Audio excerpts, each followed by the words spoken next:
So let's get started. Uncertainty. How does that word make you feel? Yeah. maybe you feel like taking a deep breath. Take it. Take a deep breath. Center yourself. Because that's the world we are living in, right? But how does the word future make you feel? We feel more optimistic. We feel more optimistic, more greener, lots of opportunity. Absolutely. But there is going to be uncertainty. So my talk is all about how do you see the opportunity through the uncertainty, right? Because that's kind of the reality. I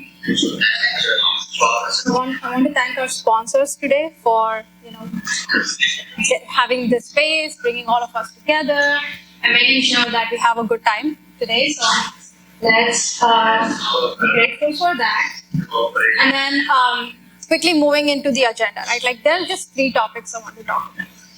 When we think about product management careers, there is no reason for us to go think about it linear, right? Like product manager, senior, lead, principal, group manager, director, VP, CPO, right? There is no such thing as a linear path. And it's oftentimes chaotic, especially we are in a chaotic time right now where people are losing their jobs, getting laid off, things are changing every day, and in their own personal life, things are changing as well, right? So embrace the pivot is one of the key core concepts that I'll talk about today. Good. Then we'll talk about some of the skills. What are the skills that can be so transferable? It doesn't matter where you are, which level of the career you are in, and which type of career you are in. And lastly, we'll talk about networking. You probably is one of the biggest goals for you coming into this conference today is networking. How can that help us to navigate uncertainty? And so that's essentially the agenda. Before introducing myself and providing a formal introduction, uncertainty, I want to take a step back here and talk through my experience with it. Right? So back in 2009, how was the economical situation? Right? There were no companies that were hiring, and I was pursuing of all the engineering degrees out there, mechanical engineering. Right? So there were very few companies, and this was back in India. And there were very few companies who actually want a mechanical engineer in 2009 to do something. And one of it was Hindustan Aeronautics Limited. Right? It was a fun company. So you can think of it like a DoD in US. It's like a defense agency. What that meant was there were no laptops. The cell phone was not allowed. You have no internet inside the campus. So I worked there for a year. It was an internship. It was kind of soul sucking. I was probably 22, 23, working my way through designing a landing gear for a defense aircraft. But it's so cool, right? When I say that, but it's not. So that's where the first set of uncertainty. What am I doing with my life? Right? Like, where is this gonna go? But talk to my parents. They're like, you know what it means to work for a federal government agency like Hindustan Aeronautics? Your life is set. Like they'll give you housing, they'll give you medical assistance. If you were to have a child, which I was 22, that I'm not thinking about, but if you were to have a child, you get 2 years of maternity leave. Right now I'm thinking back, I'm like, why did I just leave that opportunity, right? And if you want to pursue a master's or a PhD, they'll pay for you. You want to go to Germany to learn it, they'll pay for you. But despite all of that, I just felt that uncertainty. No, I want to do more. I want to do bigger things. I don't want to be like crammed into this box for all the other benefits I'm going to get. Fast forward. I would say March 2018, my first pregnancy test was positive, all good, except it did not last for more than 6 weeks.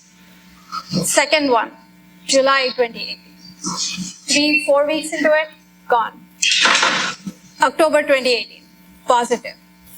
You can imagine the uncertainty I went through for the next 9 months before I actually gave birth to a very healthy baby girl, thank God. But there's a huge uncertainty, right?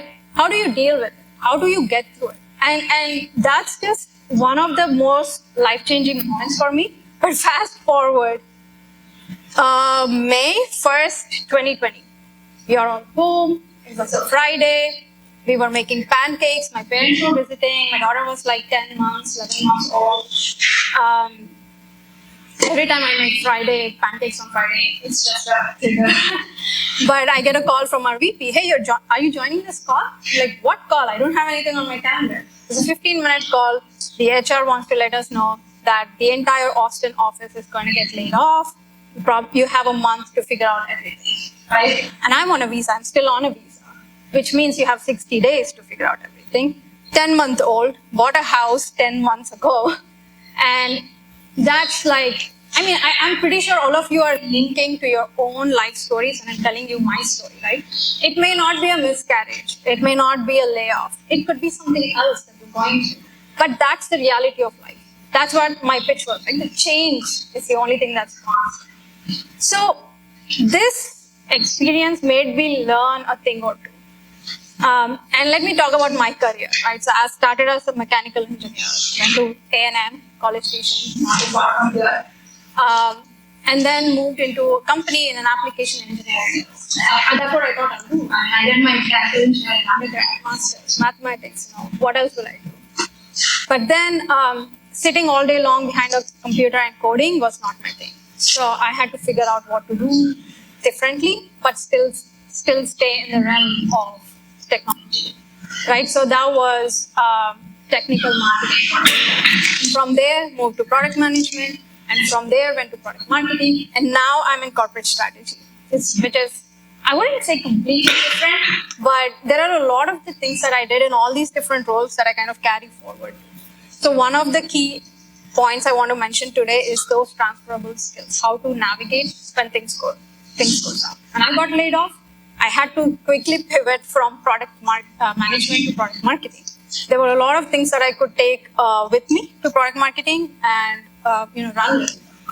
So that kind of covers everything that I did. I think KUKA Robotics was the company that I was laid out of. The company still exists. It's a German robotics company. It's there in Germany, but not in Austin. You'll see the big KUKA board if you drive on Mopac towards Domain. There's a big KUKA board up on the building still. Probably they just love the sign. I don't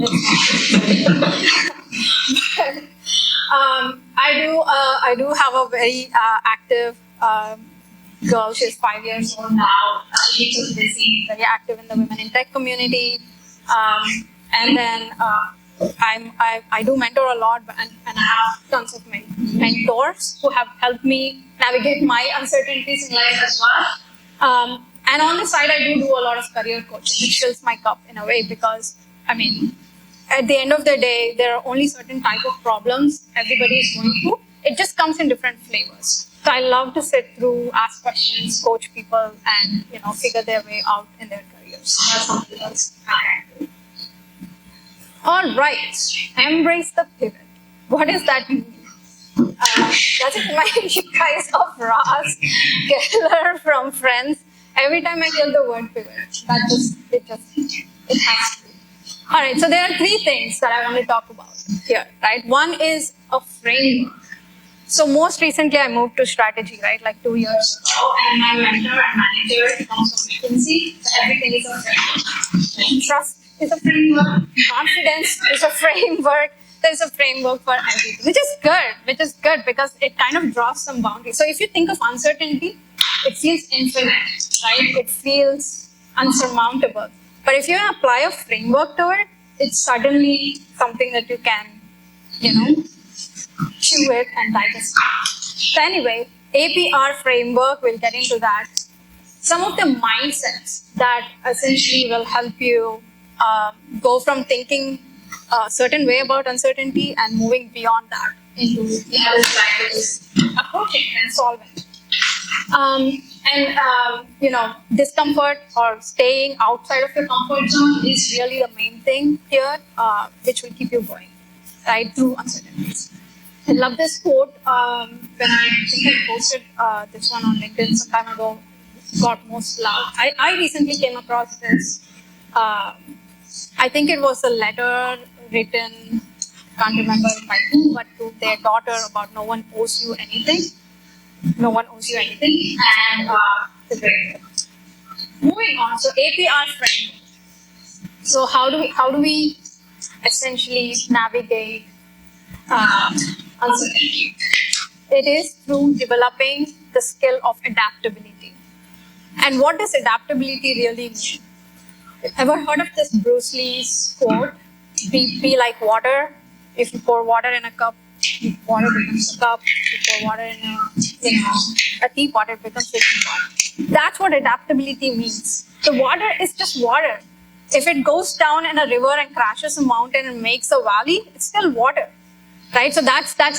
I love it. I love that quote in this context. Is to become adaptable, right? Like something, a curveball hits in life, and if you're still able to adapt to that curveball, that makes life, much more interesting. So what is APR?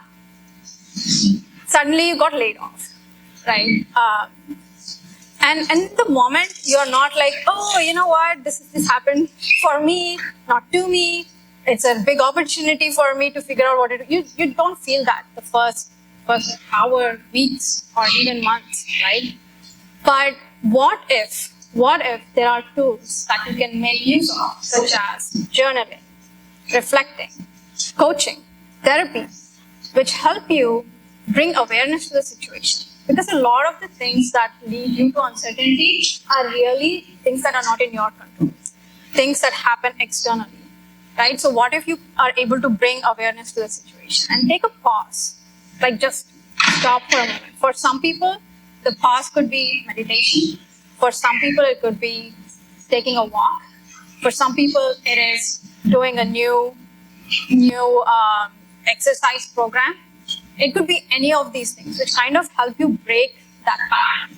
So first you bring your awareness, you did your reflection, take a pause, do something different, and then reframe. So now what? So when I was going through the layoffs, I was on LinkedIn. I was on LinkedIn ever since LinkedIn was there. But I never was proactive about networking with people, connecting to people. I would say eventually I landed a job May 1st, right? I landed a job August 1st-ish. And that was through a connection who happened to work with me, who happens to work in this other company, right? So the reframe essentially happened was I was just like kind of venting, right? Like, now I'm kind of like narrowed into product management. It's very hard. It's very tough. People do mock interviews and prepare for product management interviews from 1 year. They do courses. I was doing mock interview with someone. He's like, I didn't even yet apply to Google product manager role yet, but I know I will apply, so I'm preparing for it from now. So my situation was not like that. I need a job now. Right? So I'm not preparing for a job 2 years from now. So that was the situation. But this friend was like, why are you so hell-bent on doing product management? Why not try product marketing? And this is because we both worked as technical marketers back at MathWorks. And he was like, no, a lot of the things that we do in product marketing is very similar to what we do in product management. And perhaps the product that I was going to work with is a new product. So maybe you have the opportunity to bring in some of the things that you learned from product management. So I interviewed. It was a funny story. Again, the interview was a funny story too. I interviewed all the people except the hiring manager. Hiring manager I talked with earlier. But the actual interview panel, I spoke with everyone. The hiring manager had some emergency. They couldn't talk with me that day. And I had to take my daughter to the doctor's appointment. Like, I did the interviews, doctor's appointment, couldn't talk with the hiring manager, but the HR calls me. I'm like, this is bad. I didn't talk with the hiring manager. They were like on the spot offered the job. And that was like the best moment, right? Like, it's the best validation. Of course, you don't want to base a lot of your confidence on external validation, but it's a function of external validation. So the whole point is become aware, right? There is just so much that you can do with the skills that you have gained so far. And have that network, have those connections that keep you real, but also show you pave paths into the worlds that you are completely unaware of. So that's what helped him. Some of this limiting mindsets and the growth, adaptable mindsets are something that I'm learning right now with the McKinsey Forward program. It's a pretty cool program. If you want to sign up for that, please check it out. But victim mindset, I'm aware of that. Scarcity mindset, I'm aware of that. Like with the advent of like social media, the reels and shorts and whatnot, we kind of know all of these things. One of the things that was surprising for me is the expert mindset, which is, I think, something that throws me off. Right? Like when I go into a meeting, I need to be prepared. I need to know this topic. Otherwise, my contribution is not there. I come across as a less confident person. But how can you adapt when you enter a room? How can you adapt yourself without being an expert to confidently contribute to the conversation? Any ideas? Like how would you do that? Let's say take, I don't know, deep learning as a topic. You're not an expert at it, but you're in a meeting. You're discussing a feature that technology. What would you do? Do you need to be an expert to be able to speak up? No, I can ChatGPT. Good one. You have to assume the mindset. So what? You have to assume the mindset. Yeah. You have to create it within yourself and have the confidence in It's kind of the fake it like you until you make it kind of thing. No, I think you, whatever problem you're trying to solve, you assume the consumer, whoever you're building the product or the feature for, you try to view that from that perspective. How? How do you view that? When you don't have the insight, when you don't have the know-how, what's a tool that you could use? Ask questions. Deep learning is just a tool, but key questions you are asking: what we are building for, Exactly. why we are building for, how it makes money. Yeah. Asking questions is a superpower. Like simple questions. Why? And then someone says something. So what? Why should we do this? Right? So what? What does it solve for the customer? I don't know. There is another session, jobs to be done. I'm really. It's doing right. It's going on right now. I'm bummed that I couldn't attend, but jobs to be done is a good framework to actually get to work on. Yeah, I would also add that's the business approach. There's the interpersonal approach too. That it's about asking questions, but it's about asking questions of that person. Yeah. So why do you think that feature is important? What's fascinating to you about this situation? We call it directional programming. Yeah. Kind of getting into the heart of the problem that you're solving without needing to completely know the answer or the solution of how you will solve it. Right? So that's the expert mindset versus curious mindset that I learned recently, which completely shifted it for me. Especially if you're going into a room with like senior executives. Actually, they are the people who don't know a lot deeper knowledge of a lot of the different things. But they probe you, they ask you the questions, they get to the heart of it before you can actually do anything else. That's been very interesting. The next part I want to talk about. Question. Do you have certainty on there? Can we talk about that one a little bit? Certainty mindset. So certainty is what? You have to know how the steps you're going to take is going to lead to an outcome. Only when I'm able to visualize the outcome that I'm going to get, am I going to take that first step. That's the certainty mindset. If you do not have that, if you cannot give me that clarity or the certainty of, okay, if I'm going to cut out sugar from my diet, I am going to lose 5 pounds. If you're not going to give me that certainty, I'm not going to do this. That's the certainty mindset, which prevents you from taking those first steps. Right? See beyond. I'm sorry? See beyond. See beyond. Yeah. So it's kind of exploration. So okay, you're not ready to commit to cutting out sugar for your entire life. Okay, we get it. But what if you want to adapt an exploration mindset which says, I'm going to try it for a week or a month and see what happens. Right? That's the experimentation, the exploration that you want to do. Similarly, like, sometimes in business situations, your customer will actually request you for something. But your business leader will be like, what's the market size for it? Only if it is going to be like 100 million, I'm going to give you the budget, the resources for you to go do this. Right? But we all know in product management, we have the concept of MVP, right?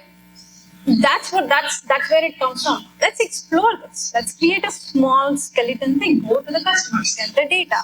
And then this is not about the 100 million market size. This is about once you solve this problem, that's what jobs to be done actually does. If you want to know, that's a great framework which gets you to the bottom of. Don't look at the market size. I think they have a great example, right? Like what's the market size for iPod at that time when Apple was making iPod? They took the number of users using iPod and the price of iPod and they multiplied that and they said that's the market size. But that's not it. Right? Like the market is people who want to listen to music on the go, anywhere and everywhere. So shouldn't it be uncertainty mindset instead of certainty? no, it's certain. So think of it like that. You want to get you will not proceed with any experimentation or exploration unless someone gives you the guarantee that there is the certainty of the outcome has to be there. So you're referring to explore with ambiguity versus like certainty, act on certainty. Okay. Exactly. So all these limiting mindsets kind of prevent us from becoming stretchy bubble gums and adapt ourselves to these situations. Thank you. So I asked ChatGPT, what are the top 10 transferable skills? Top 10 transferable skills for people in mid-careers. I was trying to get a screenshot, but somehow my computer froze and I'm like, okay, I'll just skip that slide. In all honesty, I did this last night.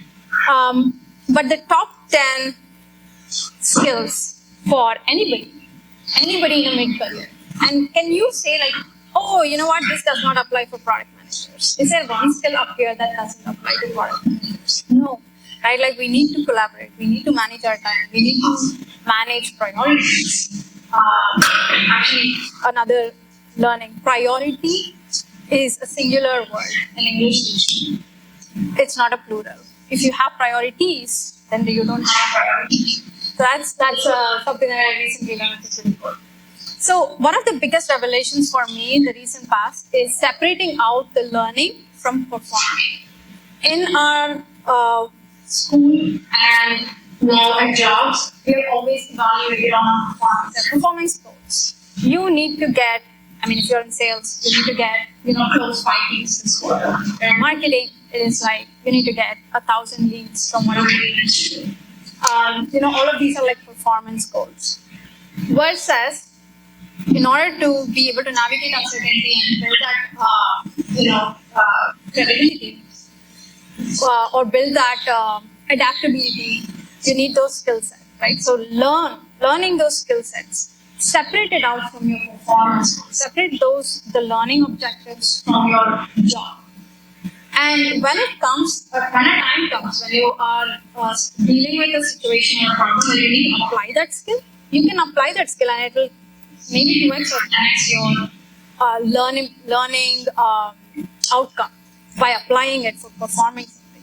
But when you separate these two out, actually there is a huge gain, a huge what you'll basically get out of it is freedom from being able to now showcase your skill. But here's a twist. One of the best ways to learn something is to actually teach. So I think this year, this is my third or the fourth session where I'm in front of people and doing these things. talk sessions and speaking sessions and speaking things. Why? Because I'm actually unconsciously did this, and as I was putting this presentation together, it kind of fundamentally fits. It's like I pick a skill, learn it, and teach it back. That kind of helps it crystallize it. So if you want to start, building knowledge and learn any of these skills, pick one at a time, research about it. You can use ChatGPT all you want, but at the end of the day, if you want it to be crystallized in your mind so that when a situation happens, you can apply that skill, it has to be crystallized. So the research that you go and do, the slides that you make, ask any speakers today. They'll tell you how much preparing for this session has helped them learn about the topic more than helping others. I'm a professor at the business school in Comms, and that's why I'm here. Amazing. Learn to teach. Right. Thank you so much. Thank you so much for coming. And what's amazing in the when ChatGPT threw the word networking, I'm like, wow, that's amazing. That's very into my third section. It's like network proactive.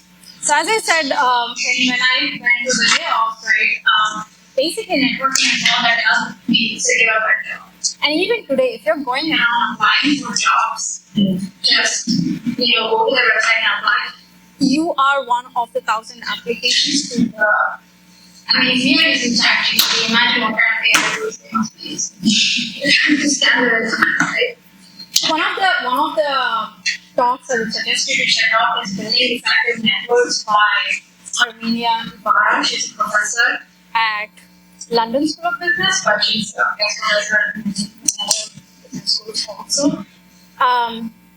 What she says is go beyond just like me, convenience networks. So if you, in this point in time, take an audit of all the people that you've been connected with, how does it look like?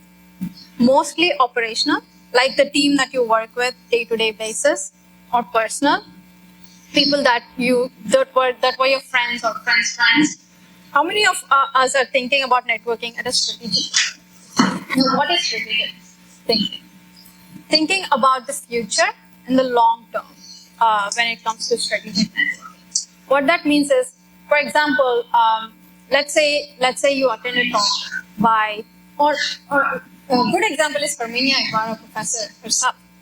I connected with her on LinkedIn. She wrote back to me. I read her book, I watched her videos, I'm like a big fan. And I wrote to her, and I sometimes when I have a question, I ping her, hey, what this guy is saying kind of conflicts with what you're saying. How do you answer that? She responds back. That's kind of a strategic network. Why? Maybe in future, maybe I might own a company. I might start a company. I might need a business advisor. I might need a board member. Maybe the professor will be my board member, right? If things go. I don't have a plan. I just made it up. But even though I haven't thought about it so long term, I know a professor, an author that I love, and being connected to her will expose me to more of her content, more of her thinking, and their network. That will help me towards. And I did things like that a lot. Like I go to a session, someone speaking, they're amazing. Like a lot of things resonate with me. I connect with them, and if they're in Austin, if they're local, connect with them beyond that conference. That typically helps. I have to just leave with an example. One of the examples is an email chain I just posted here, anonymized the person I'm reaching out to. If you look at the dates, there was a first email that I exchanged with this person. Is a VP in the company I was working at. I joined, like I said, August 2020, September 2020. There was a small email exchange. But then, whole 1 year goes by, complete silence. I never contacted them, never got in touch with them, never had to work with them. But in 2021, 1 year later, I'm like, hey, can I get 30 minutes on your calendar? Because my manager at the time was pushing me. You need mentors in the company, you're working remotely, everybody's working remotely, you cannot be just in your room talking with yourself in your head, you cannot go to talking. So I remembered this email from 1 year ago, and I reached out. And then he immediately responded, and then that conversation went on. and eventually moved to their team. I got a promotion and moved to their team. 1 year after I actually contacted them. So it was, in hindsight, like Steve Jobs, like I connected the dots backwards, it makes sense. But if I just stayed in product marketing network, I connected just with the product management network, I don't think I would have made the switch to strategy. And I will say strategy has been great, but it's not a very common function in many organizations. But a lot of the skills that I learned in product management marketing are quite transferable. The point I want to make here is you came to the event, show up with the attitude of curiosity, go talk with people that you haven't met before, maybe volunteer for events. You know why I did this pitch today? And actually, I didn't realize this. I did the pitch. I was a bit nervous. My voice was shaking, all of that. But after that, when I was walking through the hallways, people were smiling at me and saying hi. And then it clicked, oh, because I did the pitch, people know my face. Like, why are these people saying hi to me? I never met them. But it helps. I was like secretly wishing, oh, I wish people don't vote for this session. I wish it would happen because obviously that's what happens when you sign up for public speaking. But at least by doing the 30-second pitch, I was able to put myself out there. People know who I am. And actually, I got people connected with me just with the pitch. So, last thing I will leave you with is the Steve Jobs quote, which my mentor shared with me. And he makes me listen to this at least once a week. Like, everything around you is just created by people just like you and me. Everybody went through certain things. However, they are able to adapt themselves and get without others. That said, I'll close right here. Quite active on LinkedIn if you want to connect with me. And continue the conversation. It's time for sponsors one more time. Amazing event. I have a question. Yeah.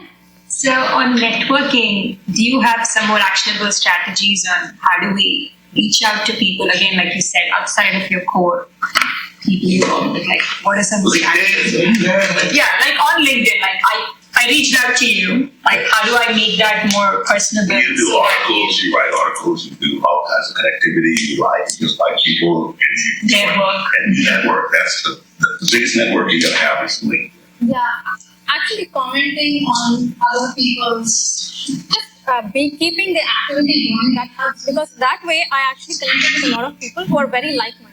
We all kind of comment on similar posts and have similar kind of mindsets. And sometimes you can actually, find one or two comments or posts that you don't agree, but you would have built a rapport with them that you can say, hey, I disagree with you on this. Okay. And then you can, have a good conversation. But like I said, if they're local, go for lunch, go for coffee. Even if they are not local, connect with them and say, I think a couple of weeks ago, or no, last month, we had women in World Series from Austin. And there was a speaker. She couldn't stay there for more than an hour. She just flew in from New York, did her thing, flew back. So one of the things we did was, hey, whatever you said resonated so well with me. Same thing. She has career coaching. She pivoted from product marketing to product management. Actually, no, product management is strategy. She just started at just not very cool. And so I said, like, hey, let's start on Zoom. So we had a Zoom. So now we are also connected on LinkedIn. So when I post something that resonates with me, I respond. And then if someone needs coaching, if she can offer, I recommend them. So it just. It takes effort. It takes effort, and you have to feel uncomfortable. This gentleman here, Sam Alexander, got me really motivated on LinkedIn. And I have my teaching assistants, Zio and Sinai, all have done a deep dive into LinkedIn, and now I'm making sure they gave a personal presentation on how they used it and did a deep dive into it, because it's going to be used for the rest of your life to connect with. It's a lifelong exercise. It's the most powerful tool you're gonna have. It is. You gotta quit looking for a job, you gotta look for an opportunity. And the first question out of your mouth when you go for it should be, what are you missing in your life? And that starts the conversation off with a different one versus you looking for a job. You got to find out what you're missing. What value you have? What job do you need? I know I'm talking a lot about something I'm learning. Where do you want to add value? Opportunity, no jobs. Yeah.